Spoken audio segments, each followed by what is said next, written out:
জীবনে ঠকলে হয়তো বিশ্বাসটুকু নষ্ট হয়ে যায়, কিন্তু শেখা যায় অনেক কিছু। হ্যালো এভরিওয়ান, আসসালামু আলাইকুম। কেমন আছেন আপনারা? নিশ্চয়ই ভালো আছেন।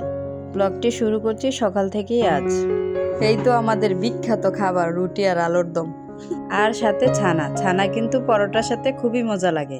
নাস্তা করার পরে ড্রয়িং রুমের বিছানার ঝাড়ঝুড় দিয়ে একদম পরিষ্কার করে ফেললাম। আর বারান্দায় আমার ছোট মেয়ে অবস্থা কি করেছে দেখুন একবার। তারপর আমি আবার এগুলোকে পরিষ্কার করে ঠিক জায়গায় রেখে দিলাম। আমি আসবো বারান্দায় আর মিঠু আমাকে ডাকবে না, তা কি করে হয়? তো সে পাগলের মতো ডাকাডাকি করছে আমাকে।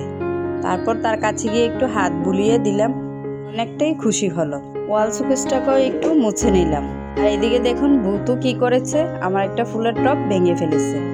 ইদানিং সে অনেক দুষ্ট হয়েছে। আমার বেডরুমটাকেও পরিষ্কার করে নিলাম। আমার ব্লগটি যদি আপনাদের কাছে কোনো অংশে ভালো লাগে, একটা লাইক দিয়ে ভিডিওটি কন্টিনিউ করার সুযোগ করে দিবেন, আর সাবস্ক্রাইব করে আমার পাশে থাকবেন। ছাদে চলে আসলাম, ধুন্দুল গাছ থেকে ধুন্দুল পেরে নিলাম। বলুন তো এটা কি গাছ, কমেন্টে জানাবেন।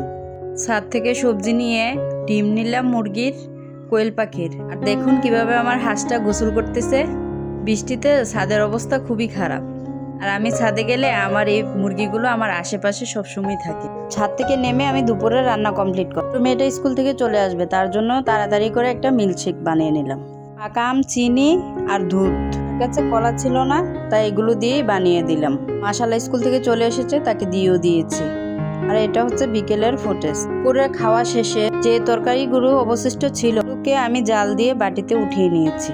পুরো থালা বাটি সবকিছু আমি ধুয়ে নিয়েছি। হচ্ছে গতকালকের কাঁঠাল, আপনারা তো দেখেছেন আমি রেপিং পেপার দিয়ে মুড়িয়ে রেখেছিলাম। এক বাটি খাওয়া শেষ হয়ে গেছে, আরেক বাটি রয়ে গেছে। তাহলে এই পর্যন্ত, আল্লাহ হাফেজ।